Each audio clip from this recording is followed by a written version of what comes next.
मैं काम करके थक के चूर हो गई थी। मेरे दिल में एक ख्वाहिश उभरी कि जाकर 2 घड़ी बिस्तर पर लेटकर आराम कर लूं।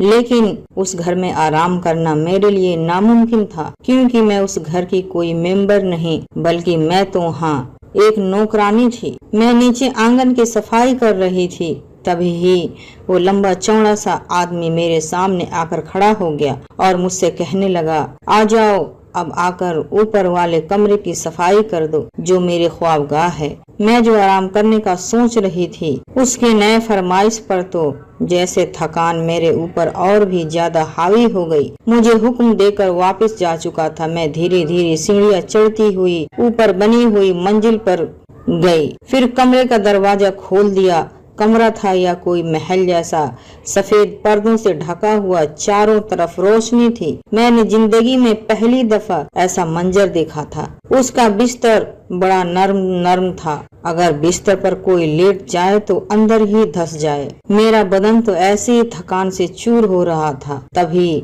मैंने दिल में सोचा कि कौन सा मुझे कोई आदमी देख रहा है, क्यों न 5 मिनट लेटकर बिस्तर पर आराम ही कर लिया जाए। सेहरा, तेरी तो किस्मत ही खुल गई।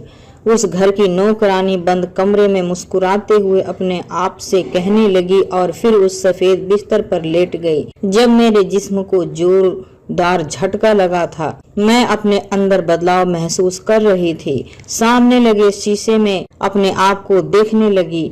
हाँ, सेहरा नहीं बल्कि कोई और बैठी थी, एकदम चमकता हुआ चेहरा लिए कोई शहजादी। मम्मी आज फिर बुरी तरह खांस रही थी। मैं जो नीचे बैठकर बाल्टी में थोड़ा सा पानी लिए बर्तन धोने में बिजी थी, मम्मी के खांसने पर पलटकर उसे देखने लगी। बेचारी मम्मी की बीमारी तो दिन ब दिन बढ़ती जा रही थी। तभी शाहिदा बाहर से खेलती हुई आई। मुझसे कहने लगी, बाजी कुछ खाने के लिए रखा है? मुझे बहुत भूख लग रही है। उसकी आंखों में साफ साफ भूख का एहसास जग रहा था। मैं नीचे मुंह करके जैसे शर्मिंदा सी हो गई। घर में आटा होना तो दूर की बात, बस उस टाइम नमक भी नहीं था। मेरा दिल बुरी तरह कटने लगा। फिर मैं उससे कहने लगी, थोड़ी देर सब्र करो शाहिदा, मैं अभी दुकान वाले चाचा के पास जाती हूँ। अगर उसने थोड़ा सा राशन सामान दे दिया तो मैं तुम्हारे लिए फटाफट एक चीनी का पराठा बनाकर दे दूंगी। मेरी यह बात सुनकर शाहिदा के चेहरे पर एक चमक आ गई। वह तो वैसे ही चीनी का पराठा खाने की शौकीन थी, इसीलिए खुशी खुशी वापस खेलने चली गई। मैंने जल्दी दुपट्टे से हाथ साफ करके फिर मुंह धोने के लिए निकल के नल पर गई और दुपट्टे से चेहरा साफ कर रही थी। तभी सालों पुरानी दीवार पर लगे शीशों पर मेरी नजर गई। मेरा काला चेहरा उसमें साफ दिखाई दे रहा था। चेहरे पर मौजूद दाने और फुंसियों के निशान बदसूरती का एहसास मुझे बुरी तरह दिला रहे थे। मेरी बदसूरती के तो क्या कहने, शायद मुझे भी मेरी बदसूरती देखकर शर्म आ जाए। मैं अपने आप का मजाक हुस्न की हद तक उड़ा दी थी। मेरी माँ और मैं दोनों ही काले थे, यह बदसूरती मुझे उनसे विरासत में मिली थी। लेकिन शाहिदा जो मुझसे छोटी थी, बल्कि बहुत ज्यादा, करीब करीब 7 साल छोटी थी, वह मुझसे उसकी रंगत मेरे मुकाबले में सांवली थी, लेकिन मैं इतने काले रंग की नहीं थी। मेरे सफेद दाग मेरे चेहरे पर अलग ही चमकते नजर आते थे। मैं बाहर जाती तो अगर कोई थोड़े मिनट भी मेरे चेहरे पर नजर देता तो जल्द ही मुझे पता चल जाता कि वह यकीनन मेरी बदसूरती को इतने गौर से देख रहा है। मैं जहाँ भी जाती चेहरे पर नकाब कर लेती। कभी कभार आईना देखते हुए दिल की शिकवा भी निकलता था। बनाने वाले थोड़ा मुझ पर भी रहम खा लेता। कम से कम आईने में मुझे अपना चेहरा देखते हुए शर्म तो ना आती। बचपन में तो मैं साथ वाली लड़कियों भी मजाक बना देती थी, लेकिन जब मुझे उन बातों को कोई न समझ पाती थी। जैसे जैसे बड़ी हुई, पास के लोगों ने एहसास दिलाना शुरू कर दिया कि चेहरा तो बहुत काला है, तेरे ऊपर तो मेकअप भी ना अच्छा लगेगा। कभी कोई मोहल्ले का बच्चा रोता तो उसकी मजाक ही मजाक में उसकी माँ कहती, अगर तू चुप ना हुआ तो सेहरा को बुला लूंगी। मैं जानती थी कि मेरे दोस्त मुझे पीछे से काली डायन या काली चुड़ैल के नाम से बुलाते हैं। पापा कई सालों पहले मर चुके थे। मम्मी ने सारी जिंदगी लोगों के घरों में काम करके चलाया था। ताकत से ज्यादा काम करने की वजह से उनकी हिम्मत टाइम से पहले ही जवाब दे गई थी। अब मोहल्ले की औरतें आती हैं तो मुझे कहती हैं कि सेहरा कौन सा तेरा बड़ा भाई है, अब तू ही घर को चलाना है तो कहीं काम पर लग जा या किसी के घर ही काम कर लेती कि तेरे घर का गुजारा ही चल सके। मुझे उनकी बातें बहुत तकलीफ देती थी। मैं सोचती थी कि मैं किसी फैक्ट्री में काम कर लूं, लेकिन किसी के घर के नौकरानी बनकर काम करना मुझे मंजूर नहीं था। इसीलिए अभी तक मैंने कहीं भी काम नहीं ढूंढा था और माँ के बस में नहीं था कि लोगों के घरों में काम करे। धीरे धीरे गरीबी ने इतनी मजबूती से अपने नीचे हमारे घर में कदम रख दिए थे कि आज नमक तक मौजूद नहीं था। फिर मैंने अपनी बड़ी सी काली चादर ओढ़ी और सोचा कि किराने की दुकान वाले चाचा से थोड़ा सा राशन ले आती हूँ। यही सोचकर मैंने कदम उस दुकान की तरफ उठाया। शुक्र खाकर मैं दुकान पर कोई आदमी मौजूद नहीं था, सिर्फ चाचा ही बैठा था। फिर मैं चाचा के पास गई और उनसे कहने लगी, चाचा मुझे थोड़ा सा राशन चाहिए, उधार में अगर आप दे दोगे तो आपकी बहुत मेहरबानी होगी। मेरी बात सुनकर वह दुकान वाला चाचा मुझे घूरने लगा और बोला, पहले ही मेरी दुकान नहीं चल रही है, ऊपर से तू रोज रोज उधार राशन ले जाती है। पहले वाले पैसे कौन सा तेरी माँ ने चुकाई है? तुम दोनों माँ बेटी का तो लगता है कि मेरी दुकान को खाली करने का इरादा है। वह मुझे बातें सुनाने लगा, लेकिन मुझे उसकी बातों से कोई परेशानी नहीं थी। मुझे अपनी बहन का पेट भरना था, इसीलिए मैं उसकी बातें सुनने पर मजबूर थी। फिर मैंने चाचा से कहने लगी, अभी थोड़ा सा राशन दे दो, 4 महीने बाद मैं खुद दे दूंगी। वह आगे टेबल पर बैठे मुंह बनाने लगा, लेकिन शुक्र था कि वह मुझे राशन देने पर राजी था। जल्दी जल्दी राशन लिए और घर आ गई। राशन थोड़ा था लेकिन था हमारे 1 हफ्ते का गुजारा चल जाता। जल्दी जल्दी शाहिदा को रोटी बना कर दिया और मम्मी के लिए भी एक पतली सी रोटी बनाकर रख दी। तभी बराबर वाली आंटी चली आई, मम्मी को देखने लगी। उनकी हालत दिन ब दिन खराब होती जा रही थी। फिर मुझे कहने लगी कि सेहरा तेरी माँ की हालत कितनी खराब हो रही है, उसे तो दवाई और गोलियों की जरूरत है। उनकी बात सुनकर मैंने शर्मिंदगी से सर झटक लिया। फिर मेरा ख्याल है कि आंटी से कहने लगी कि खाला घर में 1 रुपया नहीं है, मैं कैसे माँ का डॉक्टर के पास ले जाऊं। खाला आंटी मुझसे कहने लगी कि देख, जब भी तुझे समझाती हूँ कि कहीं मेहनत मजदूरी कर ले, किसी के बर्तन मांज ले ताकि तेरे हाथ में 4 पैसे हो, अब तूने ही घर को चलाना है। मैं चुप थी क्योंकि उसके सिवा मेरे अब कोई रास्ता नहीं बचा था। फिर खाला को कहने लगी, खाला कल मैं आपके साथ चलूंगी, आप मुझे किसी के घर पर काम दिलवा देना। खाला ने हाँ में सिर हिला दिया। दूसरे दिन खाला के साथ काम ढूंढने निकल पड़ी। पूरा दिन सड़कों पर घूमती रही, काम मांगने के लिए बड़ी बड़ी कोठियों के दरवाजे बजाकर पूछती रही, लेकिन मेरी किस्मत इतनी बुरी थी कि किसी ने भी काम पर नहीं रखा। मैं रात को आकर फिर शीशे के सामने खड़ी हो गई। मेरा बदसूरत चेहरा मुझे आईने में साफ नजर आ रहा था। फिर मैंने दिल में सोचा कि शायद वो कोठियां वाले मेरी शक्ल देखकर डर गए हैं, इसीलिए उन्होंने मुझे काम न दिया। घर के हालात बहुत ही खराब होते जा रहे थे, मुझे जल्दी जल्दी काम ढूंढना था। फिर खाला ने ही दूसरे दिन मुझे अपने साथ लिया और फिर दोबारा से काम की तलाश में हम दोनों निकल पड़े। पूरा दिन सड़क पर मारे मारे फिरने के बावजूद मुझे किसी ने काम न दिया। एक बार फिर मैं मायूस होकर घर लौट आई थी। तीसरे दिन खाला की तबीयत खराब थी। मैंने अकेले ही घर से निकलने का फैसला किया। फिर से काफी घंटे बीत गए थे, लेकिन उम्मीद नजर न आई थी। मुझे कोई काम दे देगा, यह बड़ी कोठियां वाले मुझे अपनी नौकरानी बनाने को तैयार नहीं थे। धूप में फिर से मेरा काला रंग और ही गहरा काला लगने लगा था। भूखी प्यासी बेमकसद सड़क पे चलती जा रही थी। जान जाने अनजाने में मेरे कदम इस तरफ उठ गए जहां पर कोई घर नहीं था। मैंने पीछे मुड़कर देखा तो मैं उस पोश इलाके से काफी आगे निकल गई थी। यूं ही मेरी नजर जंगल में बनी एक बड़ी सी शानदार कोठी पर पड़ी। बिना डरे देखने पर बहुत ही बड़ी ही खूबसूरत नजर आ रही थी। मैंने दिल में सोचा कि आसपास कोठी में अपनी किस्मत आजमा कर देखती हूँ, हो सकता है यहाँ के मकान मालिक मुझे अपने यहाँ काम पर रख ले। इतनी दूर तक चलने के बाद ही मैं उस कोठी तक पहुँच पाई कि कोठी पर कोई चौकीदार मौजूद नहीं था। मैंने जो ही गेट बजाया, खोलने वाला एक आदमी था जो मुझे बड़े गौर से देख रहा था।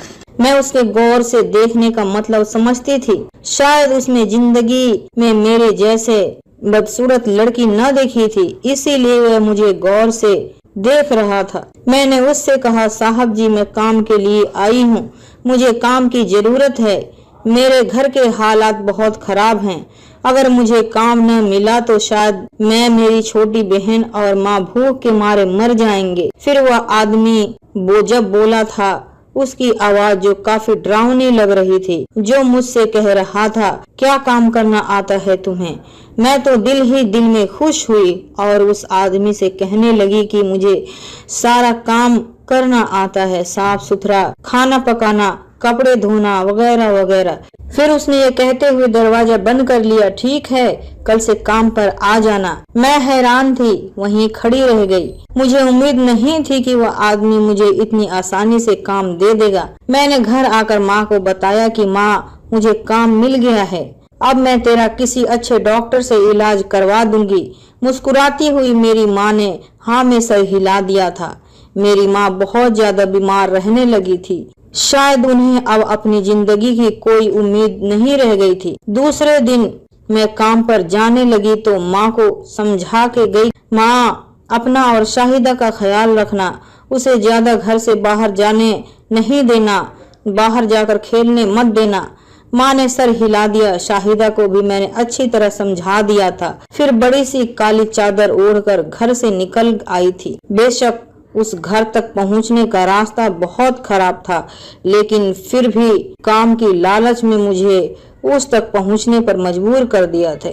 दरवाजा खोलने वाला ही आदमी था। उसने मुझे बताया था कि पूरे घर की साफ सफाई करनी है। मुझे सफाई करते हुए थे कि एक दिन मुझे सीढ़ियों से उतरती हुई एक लड़की नजर आई। लड़की बहुत ही गोरी थी, लेकिन हैरत मुझे जब हुई, उसने अपने चेहरे को एक साइड से पूरा ढक रखा था। सर पर दुपट्टा लिया हुआ था, लेकिन दुपट्टे के अंदर से उसका तो साफ चेहरा नजर आ रहा था। वह नीचे आंगन में आकर सोफे पर बैठ गई। आधे छुपे हुए चेहरे से सिर्फ उसकी एक आंख बाहर झलक रही थी, लेकिन उस आधे चेहरे से भी मुझे अंदाजा था कि वह लड़की बहुत खूबसूरत थी। चुपचाप सोफे पर आके लेटी थी। अजीब सी खुशबू पूरे घर में फैली हुई थी। तभी वो लंबा चौड़ा आदमी अंदर आया और लड़की से कहने लगा, तू नीचे क्यों उतरी?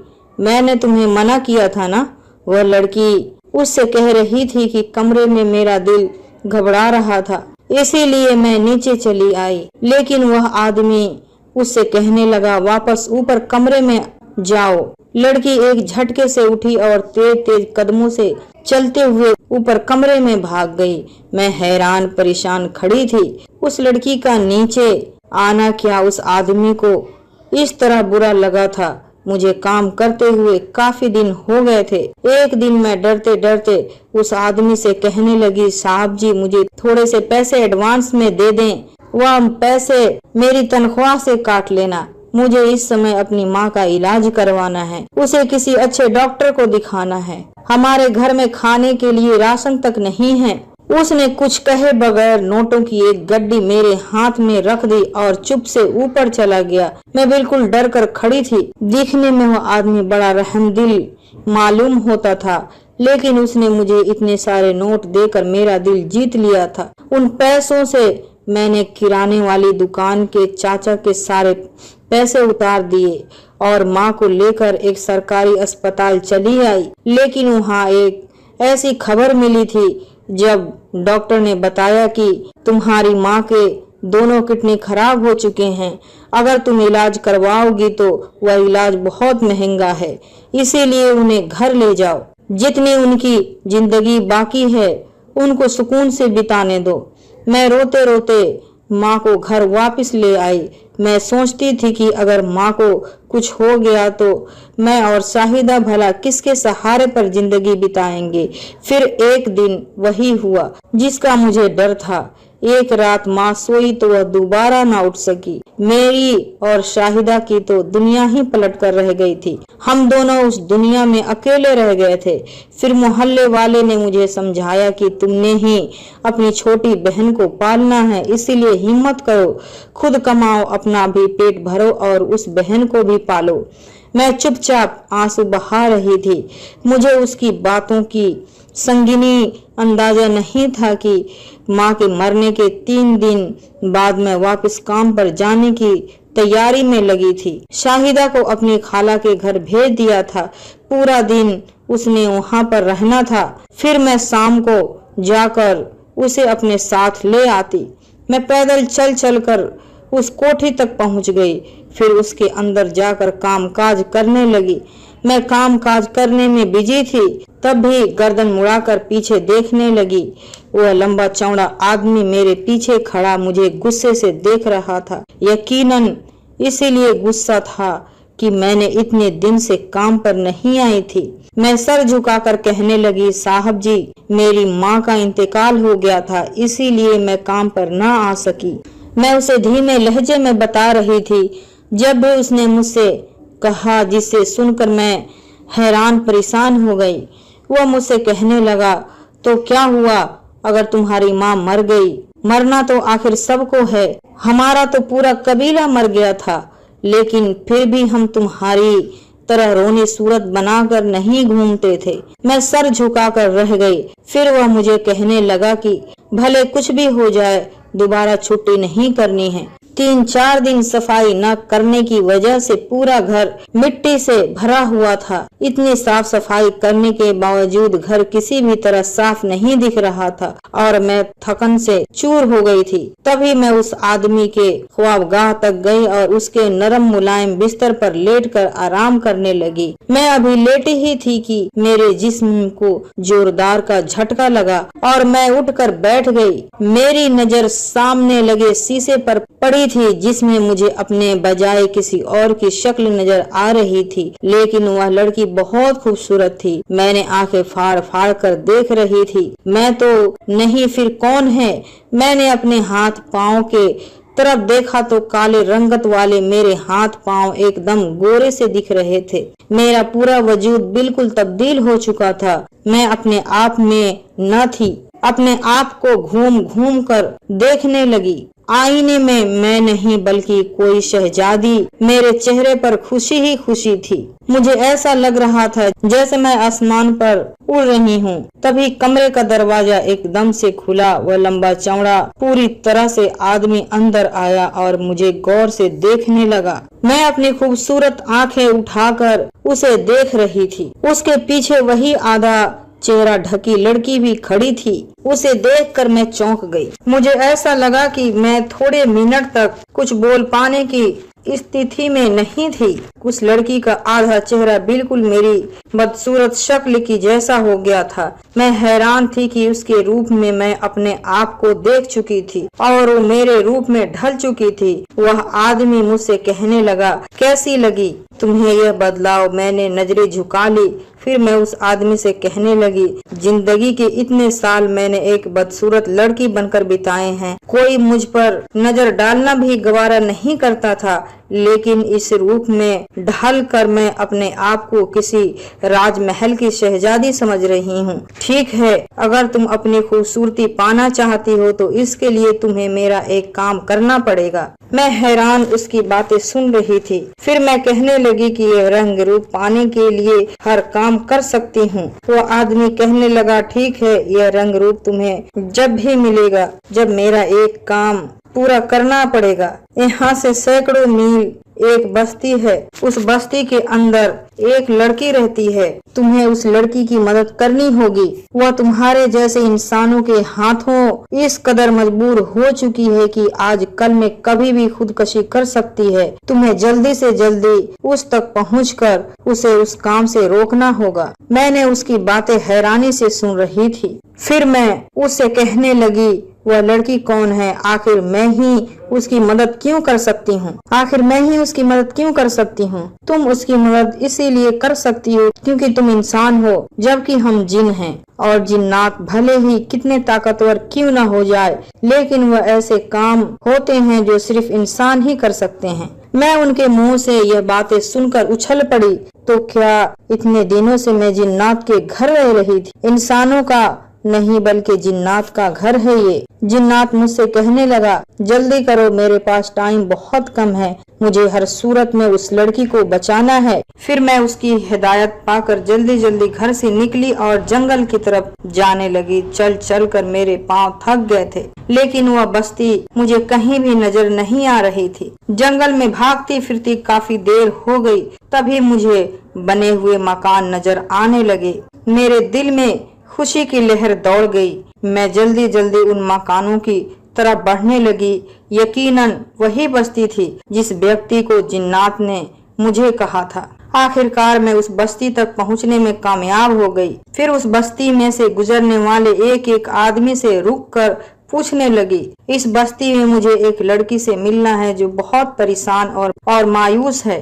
मैं उसके नाम और शक्ल तो नहीं बता सकती, लेकिन बस मुझे इतना पता है कि वह लड़की आजकल हालात से बहुत परेशान है। वह आदमी रुककर मुझे गौर से देखने लगा, फिर कहने लगा, कहीं तुम बुसरा के बारे में तो नहीं कह रही हो? क्योंकि उस पूरी बस्ती में बुसरा ही जो कि हालात से बहुत ज्यादा मजबूर है। मैंने जल्दी से गर्दन हाँ में हिला दिया और कहने लगी, हाँ वही लड़की है, मुझे तुम उस लड़की से मिलवा दो किसी तरह करके। फिर उसने मुझे एक छोटे से बने हुए मकान के बाहर छोड़ दिया। मुझसे कहने लगा कि उस घर में वह लड़की बुसरा रहती है। मैंने धीरे से दरवाजा बजाया। थोड़े सेकंड बाद ही दरवाजा खुल चुका था। जिस लड़की ने दरवाजा खोला उसने अपने चेहरे को आधा ढक रखा था, बिल्कुल उसी लड़की की तरह जो मुझे उस कोठी में मिली थी। लेकिन उस लड़की की शक्ल उस लड़की की शक्ल से काफी अलग नजर आ रही थी। तभी उससे कहने लगी कि मुझे आपके पास किसी ने भेजा है मदद करने के लिए। तुम मुझे अपनी परेशानी बताओ ताकि उस परेशानी का कोई हल निकाल सकूं। वह लड़की चुपचाप नजर झुकाकर बैठी थी। फिर मैं उससे पूछने लगी, तुमने अपना चेहरा इस तरह क्यों ढक रखा है? तो वह लड़की मुझसे कहने लगी कि इसीलिए कहीं मेरी खतरनाक शक्ल देखकर लोग मुझसे डर न जाएं। मैं हैरान होकर उसे देखने लगी, उससे बातें करने लगी। मुझे अपना चेहरा दिखाओ तो मैं देखकर नहीं डरूंगी। फिर मैं उससे अपने आप के बारे में बताने लगी कि किस तरह मैं एक निहायत ही बदसूरत लड़की थी और फिर भी अपना जिंदगी गुजार रही थी। मेरी बात करने पर उसने अपना चेहरा मुझे दिखाया, जिसे देखते ही मेरी चीख निकल गई। उस लड़की का आधा चेहरा बिल्कुल जला हुआ था, आंख की जगह सिर्फ निशान बाकी था और आधे होंठ पिघलकर बिल्कुल ही खत्म हो चुके थे। कान की जगह पर भी सिर्फ निशान बाकी था। उसका आधा चेहरा बिल्कुल गर्दन तक जला हुआ था। उसे देखकर मैं बिल्कुल डर कर बैठ गई थी। मेरे मुंह से आवाज तक न निकल पा रही थी। फिर मैं उससे कहने लगी कि तुम्हारा यह हाल किसने किया, या किसी हादसे ने तुम्हें इस हालत तक पहुंचा दिया है? फिर उसने अपने चेहरे को वापस ढक लिया और मुझसे कहने लगी कि मेरे इस बदसूरत चेहरे को बनाने में किसी और का नहीं बल्कि उस बस्ती के लोगों का ही हाथ है। मैं गुस्से में खड़ी हो गई और उस लड़की से कहने लगी, बताओ किस आदमी ने किया है ये सब? कौन है जिसने तुम्हें इस हाल तक पहुंचाया है? इतना जुल्म वह भी एक लड़की के साथ कोई भला कैसे कर सकता है? फिर उसने मुझे हाथ के इशारे से बैठने को कहा और मुझसे कहने लगी कि मैं नहीं, इस बस्ती के लोग पहले भी कई लड़कियों के साथ ऐसा कर चुके हैं। इस बस्ती के लोगों को किसी पर इस तरह ही टूट पड़ते हैं। वह लोग इस लड़की का यही हाल करते हैं। मैं भी आज से 1 साल पहले की बात है, मैं खूबसूरत लड़की थी। माँ बाप के मरने के बाद मैं अपने खाला के घर में रहती थी। उनके घर में रहने की कीमत में उनके घर का सारा काम कर दिया करती थी। मेरी आंखें और गालों में पड़ते हुए डिंपल मुझे सब लड़कियों से अलग बनाते थे। मेरी खाला की लड़कियां बहुत ही सांवले रंग की थी। उनकी आंखें छोटी छोटी थी। जब घर पर खाला के सामने या उनकी लड़कियों के सामने कोई मेरी तारीफ करता तो वह जलन के मारे उनका बुरा हाल हो जाता। मेरी खूबसूरती में मेरा कोई मुकाबला नहीं कर सकता था, बल्कि मेरी खूबसूरती तो उस रब की अदाकारी थी जो सबकी बनाता है। लेकिन खाला और खाला की सारी बेटियां मुझसे बुरी तरह जलने लगी थी। वह मुझसे एक साथ ही सारे घर का काम काज करवाया करती थी ताकि यह भी हमारी तरह बदसूरत बन जाए। मुझ पर जवानी का जोश और उत्साह, जवानी में खूबसूरती भी कमाल की ही होती है। एक दिन जब मेरी बड़ी वाली कजन आशिया के रिश्ते वाले आए थे, खाला ने मुझे कहा कि तुम सिर्फ किचन तक ही रहना, आगे मत आना। बुरा हो मेरी किस्मत का, जब हाथ धोने के बहाने एक औरत किचन में आ गई थी। उसने मुझे किचन में काम करते हुए देख लिया था। वह मुझे देखकर हैरान थी। शायद मेरी खूबसूरती ने उसको अपने दिमाग में जकड़ लिया था। तभी वह अंदर जाकर खाला से बातें करने लगी कि जो लड़की किचन में काम कर रही है उस लड़की को सामने बुलाया जाए। खाला ने न चाहते हुए भी मुझे बुलाया। सारी औरतें आशिया के बजाय मेरे लिए रिश्ता डालकर चली गई। वह लोग तो चले गए, लेकिन खाला ने मुझे चुटिया से पकड़कर इतना मारा कि मेरी रूह भी तड़प कर रह गई थी। लेकिन उनके हाथ किसी तरह भी रुकने का नाम नहीं ले रही थी। खाला मुझ पर इल्जाम लगा रही थी कि जानबूझकर मेहमानों के सामने आई थी। उसकी बेटियां और मुझे कहने लगी कि तुम्हें ज्यादा शादी की आग लगी है, सारी जिंदगी यहीं पड़े पड़े खत्म हो जाएगी, लेकिन मैं तुम्हारी शादी नहीं करूंगी। खाला और उसकी सारी बेटियां मुझे पीट कर चली गई। मैं अपने जख्मों पर मरहम लगाने वहां अकेली रह गई। खाला ने मुझे इतना मारा था कि मेरा जिस्म उठने से भी इनकार कर रहा था, लेकिन फिर भी उस हालत में मैं घर का सारा काम करती फिर रही थी। लेकिन शायद अभी मेरे साथ और भी कुछ बुरा होना बाकी था। खाला के नंद का बेटा उसके घर में चला आया। आशिया और उसकी दोनों बहनें उसके पीछे आगे घूम रही थी। वह लड़का बहुत नेक दिल और खूबसूरत, ऊपर से उसकी सरकारी नौकरी लग चुकी थी। इस गांव में वह एक सरकारी स्कूल में पढ़ाने आया था। मैं ज्यादा उस लड़के के सामने नहीं जाती थी, फिर भी वह लड़का भी मुझे पसंद करके चला गया। इसी गुस्से में खाला ने मेरे को ऐसे नोच डाला जैसे मैं कोई रुई हूँ। खाला कह रही थी कि खूबसूरती का फायदा उठा रही है, गांव के मर्दों को फंसा रही है। तुम लोग कुछ करो वरना उस गांव की सारी बहनें बेटियां बर्बाद हो जाएंगी। उन्होंने गांव के सारे लोगों को इतना उकसाया कि मेरी जिंदगी हमेशा हमेशा के लिए बर्बाद कर दी गई। एक रात जब मैं अपने बिस्तर पर सोई थी कि खाला और गांव के थोड़े लोगों ने मिलकर साजिद के जरिए मुझे इतना तड़पा तड़पा कर मारा कि मेरा बुरा हाल कर दिया। दूसरे दिन मैं जख्मों से चूर चूर होकर किचन में काम कर रही थी। खाला ने इतना भी रहम नहीं खाया कि मेरी हालत ऐसी है और फिर भी मुझसे काम करवा रही थी। तभी मैं पानी गर्म कर रही थी कि अचानक मुझे चक्कर आया और उस गर्म पानी में मैं गिर पड़ी। गर्म पानी में गिरने की वजह से मेरा आधा चेहरा बुरी तरह जल गया था। अब मैं खूबसूरत से बदसूरत बन गई थी।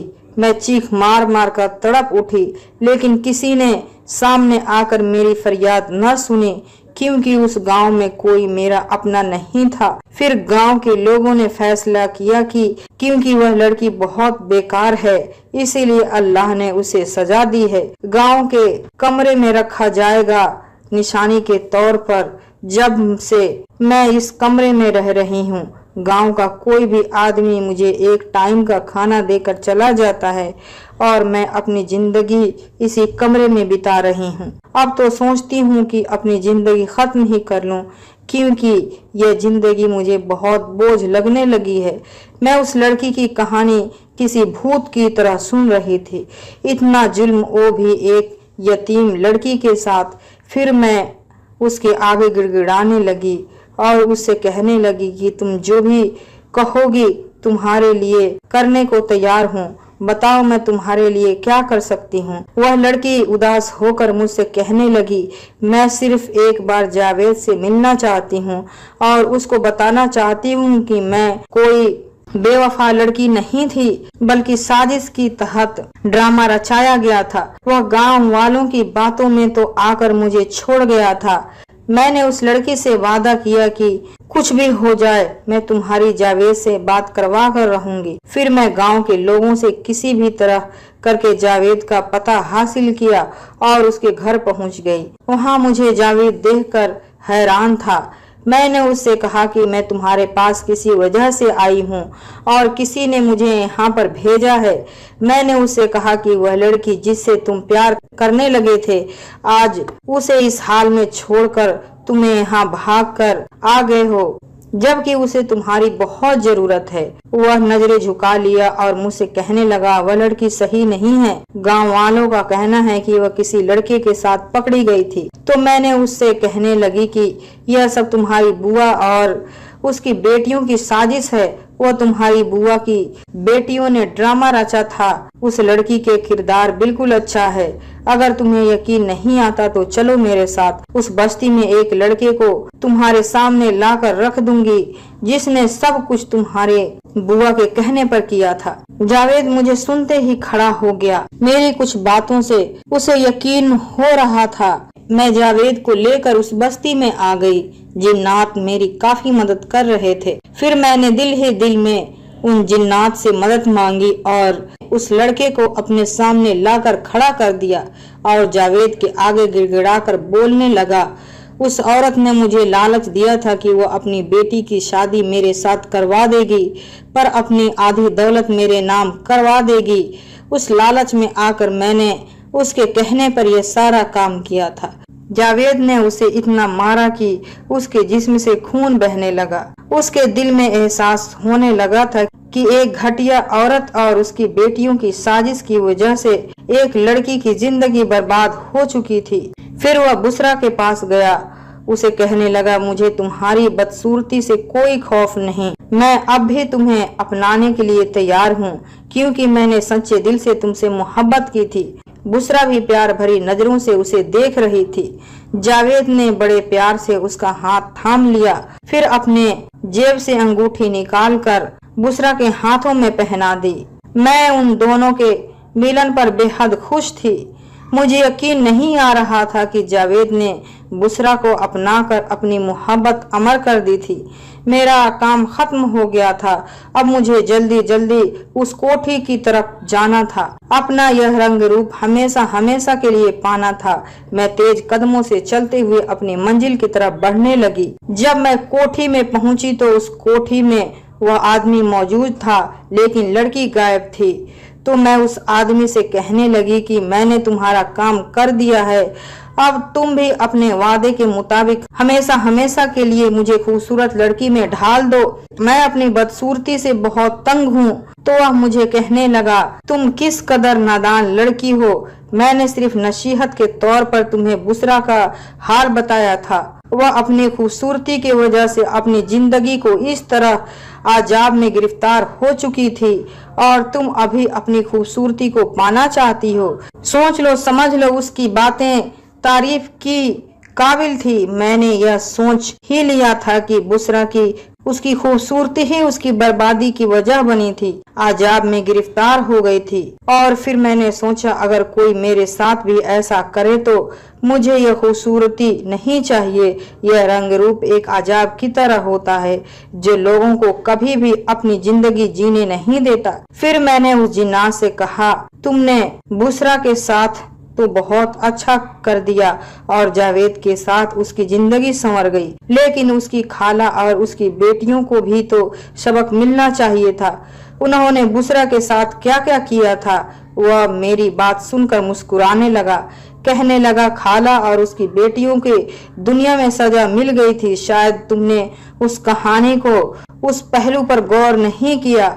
वह तीनों एक कार एक्सीडेंट में हमेशा के लिए ये दुनिया छोड़कर जा चुकी हैं। जिन्नात के चेहरे पर बहुत खुशी थी और वह खुशी महसूस कर रहा था और कह रहा था, मेरी बीवी बहुत खुश है, तुमने एक अच्छा काम किया है। लेकिन देखो, खूबसूरती और बदसूरती ही अल्लाह की बनाई चीजें हैं। किसी के लिए खूबसूरती सजा बन जाती है तो किसी के लिए बदसूरती। तुम बताओ कि तुम्हारे लिए किस चीज में खुशी है। मैंने कुछ सेकंड में उसकी बातों पर गौर किया और फिर कहने लगी कि मैं सिर्फ अपने हाल पर खुश रहना चाहती हूँ। मुझे अपनी बदसूरती से कोई फर्क नहीं पड़ता, लेकिन लोगों को मेरी बदसूरती से फर्क पड़ता है। वह मुझ पर तरह तरह के जुमले कहते हैं, मेरा मजाक बनाते हैं और मुझे मुख्तलिफ नामों से पुकारते हैं। यह सब सुनकर मेरा दिल टूट जाता है, लेकिन मैंने कभी भी ये नहीं चाहा कि मैं खूबसूरत लड़की के रूप में ढल जाऊं। ये सारी बातें मैं एक जिन्नात से कह रही थी। वह मेरी बात सुनकर मुस्कुराया और मुझसे कहने लगा, लोग तो नादान होते हैं, ये तोहफा ले जाओ, जाकर इसका सही इस्तेमाल करना, क्योंकि हमारी तरफ से तुम्हारे लिए यह दिया हुआ एक छोटा सा तोहफा है। आज के बाद इस जंगल में तुम्हें हम दिखाई न देंगे और न ही मेरी बीवी, क्योंकि अब हमें कहीं और जाना है, किसी और इंसान की मदद करने के लिए। ये कहते हुए दोनों मेरी नजरों से गायब हो गए। मैंने अपनी वजूद की तरफ देखा तो मैं पहले वाली सूरत के रूप में ढल चुकी थी, लेकिन मुझे अपनी बदसूरती आज बुरी नहीं लग रही थी। मैं अब बेपनाह खुश थी और सोचती थी कि हर चीज का फायदा नुकसान होता है। खूबसूरती के पीछे हुए फायदे तो हम देखते हैं, लेकिन बाद में लोगों के उसी खूबसूरती की वजह से बड़े बड़े अजाब उठाने पड़ते हैं। जिन्नातों की दी हुई दौलत, जिसे मैंने अपना छोटा सा घर बनाया और अपनी छोटी बहन को स्कूल में पढ़ाना शुरू कर दिया। फिर मैं सोचने लगी कि क्यों न हालात की सताई हुई लड़कियों के लिए मैं कुछ करूं। यह सोचकर मैंने अपनी बस्ती की लड़कियों के लिए छोटा सा सिलाई सेंटर खोल दिया, जिसमें मैं बिल्कुल मुफ्त में उनको सिलाई कढ़ाई सिखाया करती थी। सेंटर से कढ़ाई बुनाई करके अपने घर वालों को सहारा बन सकती थी। आज कोई मेरी शक्ल को नहीं देखता, मेरे किए हुए कामों को देखते हैं। सेंटर की लड़कियां मुझे मैडम सेहरा के नाम से बुलाती हैं, जैसे काली चुड़ैल और काली भूतनी के नाम से पुकारते थे। आज वही मैडम सेहरा बन चुकी है। ये कहानी कैसी लगी दोस्तों, कमेंट बॉक्स में जरूर